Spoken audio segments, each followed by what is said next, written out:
Car आदर्श हिमाचल की विशेष पेशकश शख्सियत में आज हम आपको मिलाएंगे हाटी विकास मंच के मुख्य प्रवक्ता डॉक्टर सिंगटा जी से।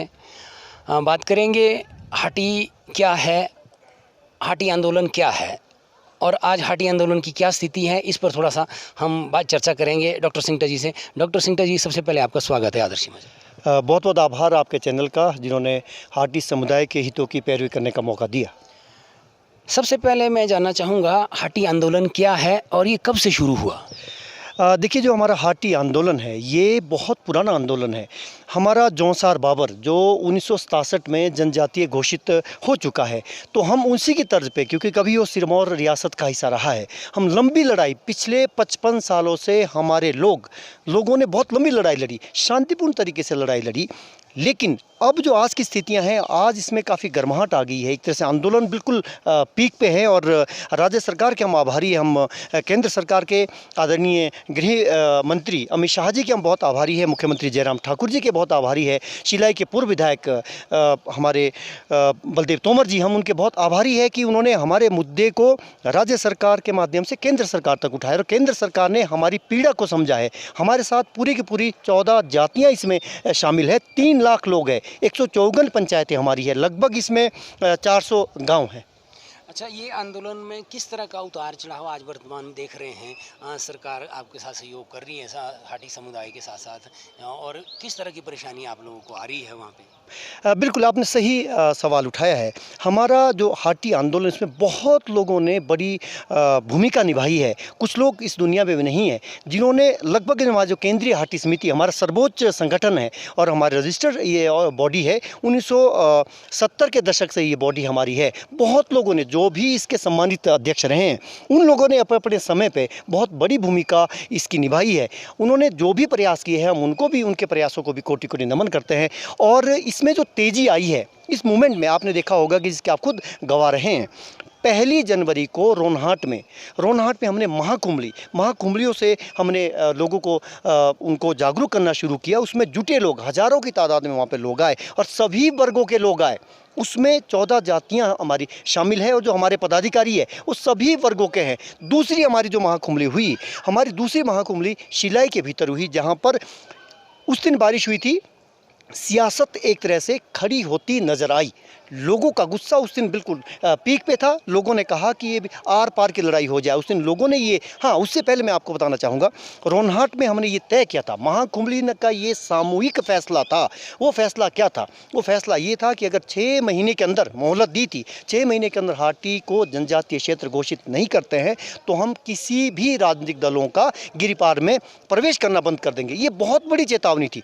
उसकी अगली कड़ी जो थी वो आपके शिलाई के भीतर देखी गई। उसमें ये कहा गया कि अगर उसी 6 महीने के अंदर 1 जुलाई तक अगर सरकार हमें ये घोषित नहीं करती है तो एक कड़ा और बड़ा संदेश देने की कोशिश की गई। तो ये कहा गया, वहाँ के जो हमारे केंद्रीय हाटी समिति के उपाध्यक्ष, उन्होंने ये कहा, वहाँ पे फ़कीर चौहान जी है, उन्होंने कहा कि अगर हमें 6 महीने के भीतर नहीं करते तो हम उत्तराखंड में मिलने की प्रक्रिया शुरू कर देंगे। क्योंकि हमारा दाईचारा और भाईचारा टोंस नदी सीमा रेखा है, उसके उस पार एक भाई, हमारा दाईचारा जो भाईचारा का हमारा संबंध है, एक भाई हमारा घोषित है 67 से। हम 55 सालों से संघर्ष कर रहे हैं। हमारी पीड़ा, हमारे जो बच्चे हैं वो IFS होते, IS होते, IPS होते, अगर उन्हें ये बेनिफिट मिलता होता। हमारा छात्रवृत्तियों से हमारे बच्चों को महरूम रखा गया है। तो हम तो पीड़ित हैं, हम तो शोषित हैं, हम तो वंचित वर्ग हैं, हम किसी के खिलाफ नहीं हैं। कुछ लोग आज की डेट में कह रहे हैं कि गुमराह करने की कोशिश कर रहे हैं। हम तो, हमारे साथ तो ज़्यादातर जो उनके भी लोग हैं, हमारे सभी वर्गों के लोग हैं। हमारे पदाधिकारी, केंद्रीय हाटी समिति जिसका मैंने जिक्र किया, उस केंद्रीय हाटी समिति में हमारे पंचायत से लेकर ब्लॉक और जिला तक हमारे पदाधिकारी सभी वर्गों के हैं। हमने कोई इसको किसी, हम चाहते हैं कि समाज में समानता है, हम चाहते हैं कि समाज को जोड़ने का काम, समाज को तोड़ने में हम विश्वास नहीं रखते हैं। बहुत सारे लोग जो सक्रिय है, उनकी अपनी भूमिका, हम उस पर सवाल खड़ा कर रहे हैं, वो हमारे ऊपर कर रहे हैं, लेकिन हम उनके ऊपर नहीं कर रहे हैं, क्योंकि मेजॉरिटी उन वर्ग की हमारे साथ है। हाटी आंदोलन जिस तरह से चरम पे हैं आजकल हम देख रहे हैं, तो इसमें किस तरह की केंद्र सरकार और राज्य सरकार क्या हाटी आंदोलन के लोगों के नुकसान और नफ़े के बारे में सोच रही है? देखिए, बिल्कुल आपने एक और सही सवाल उठाया। हमारी जो आज तक एक जो कॉन्स्टिट्यूशनल हमारे डॉक्यूमेंट है वो चले जा चुके हैं। हमारी जो सर्वे रिपोर्ट है, पहली बार राज्य सरकार ने हमारे पक्ष में वो रिपोर्ट भेजी है। वो एक बाकायदा एक नोडल एजेंसी है, उसके माध्यम से फुल फ्लेज्ड सर्वे, पहले एचपी यूनिवर्सिटी के माध्यम से हुआ था, उसके बाद फुल फ्लेज्ड जो सर्वे अलग से एक इंस्टीट्यूट गठित किया है प्रदेश सरकार ने, हम उसके लिए भी उनके आभारी है। और रिपोर्ट इससे पहले जो हमारी सहमति है राजभवन की, वो भी उनकी रिपोर्ट भी जा चुकी है। और सबसे बड़ी बात है जो पहली बार हुआ है, जो आज तक कभी नहीं हुआ है, जिसके लिए हम कृतज्ञ भी रहेंगे, आभारी भी रहेंगे, हमारा रजिस्ट्रार जनरल ऑफ इंडिया ने हाटी को ट्राइब दर्ज कर दिया है। और आप देखिए हमारे साथ हमारी पीड़ा देखिए हाटी समुदाय के 3 लाख लोगों की, कि 79 में national commission for schedule caste and schedule tribe उसने हमें पात्र माना है। और रिपोर्ट देश की सर्वोच्च जो संसद है हमारी, उसने वो रिपोर्ट एक्सेप्ट की है। हमें क्रियान्वयन उसका नहीं हुआ है। बहुत सारे राज्यों की और भी रिपोर्ट थी, वो लागू होगी, केवल हिमाचल की प्रदेश की लागू नहीं हुई। तो हमारे साथ तो अन्याय हुआ है, तो हमारे साथ उस अन्याय को संवैधानिक अधिकारों से हमें वंचित रखा गया है।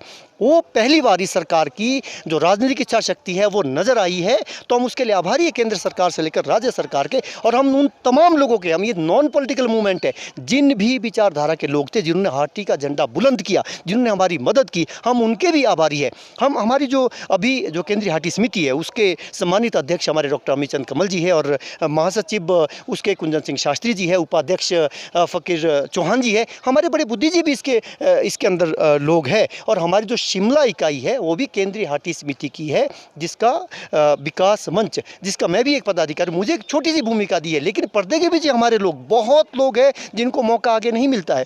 अच्छा डॉक्टर साहब, एक सवाल मेरा ये और भी है, जिस तरह प्रदेश में हाटी समुदाय की आवाज़ उठी है, उसके साथ साथ पिछले दिनों जब डोडा कुआर और 15-20 भी इसी शेड्यूल ट्राइब के लिए, एसटी के लिए लड़ रहे हैं, तो क्या उन क्षेत्रों को वंचित किया जाएगा? वही हम कह रहे हैं। देखो आपने बिल्कुल सही कहा।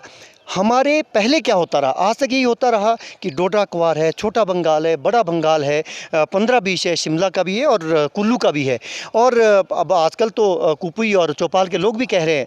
हमारा किसी से कोई विरोध नहीं है, इसके पैरामीटर है जो भी पूरे करते हैं। प्रपोजल तो बहुत गए पहले भी, लेकिन प्रपोजल में राजनीतिक इच्छा शक्ति कभी दिखाई नहीं है।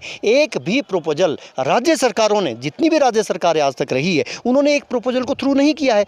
तो जो हमारा मुद्दा है, हमारा मुद्दा जब पहली बार शांता कुमार जी मुख्यमंत्री हिमाचल प्रदेश के बने थे, तो उस वक्त उन्होंने इस इशू को उठाया था। उसके बाद जब दूसरी मरतबा वो बने, तब भी उन्होंने इस इशू को उठाया था। प्रोफेसर प्रेम कुमार धूमल जी ने संसद में इस इशू को उठाया था, और पूर्व सांसद है वीरेंद्र कश्यप जी, उन्होंने इस मुद्दे को, उनकी इसकी गूंज अगर संसद तक सुनाई दी, तो उनका बहुत बड़ी भूमिका है। अभी जो मौजूदा सांसद है हमारे, जो प्रदेश अध्यक्ष भी है सुरेश कश्यप जी, उनकी भी बहुत बड़ी भूमिका है। उस लगातार उन्होंने केंद्र के सामने अपनी पैरवी की है। और हमारे मुख्यमंत्री ने, जयराम ठाकुर जी ने, इस मुद्दे को विधानसभा में भी उन्होंने बहुत ये कहा था, आप सब लोग उसके गवाह है, बजट सत्र के दौरान, कि हम इसको बहुत ही शिद्दत के साथ केंद्र सरकार के साथ उठाएंगे। और उन्होंने उठाया भी। पहली बार ऐसा हुआ जब ये आंदोलन की ये जीत है एक तरह का, कि ये मुद्दा विधानसभा में उठा। विधानसभा में पहले ये मुद्दा उठता ही नहीं था। 25 से 27 मिनट तक इस बजट सत्र में उसमें चर्चा हुई थी। उसमें ये मुद्दा जो वहाँ के कांग्रेस के विधायक है हर्षवर्धन चौहान जी ने इस मुद्दे को उठाया था, और विनय कुमार जी ने उसका साथ दिया था। लेकिन खूब दोनों पक्षों में खूब बहस भी हुई, और ये लोकतंत्र की खूबसूरती है। लेकिन विपक्ष को भी एक मुद्दा हमारे माध्यम से मिला। आज तक इस मुद्दे को कहीं भी, इस मुद्दे को कभी हमें नहीं लगा कि हल होता नजर आ रहा है। पहली बार ये लग रहा है कि केंद्र सरकार, क्योंकि एक बड़ी जो इसमें अड़चन थी आरजीआई की रिपोर्ट, वो हमारी वहाँ से फाइल थ्रू हो गई है। हमें उम्मीद है कि केंद्र सरकार जल्द ही 3 लाख लोगों को एक बड़ी राहत देगी। तो जिस तरह से आपने जाना हाटी समुदाय के बारे में डॉक्टर सिंगटा जी से, तो आदर्श हिमाचल के इस कार्यक्रम में आप बने रहिए। अगले हफ्ते एक और नई शख्सियत के साथ मिलेंगे आपसे। जय हिंद, जय हिमाचल।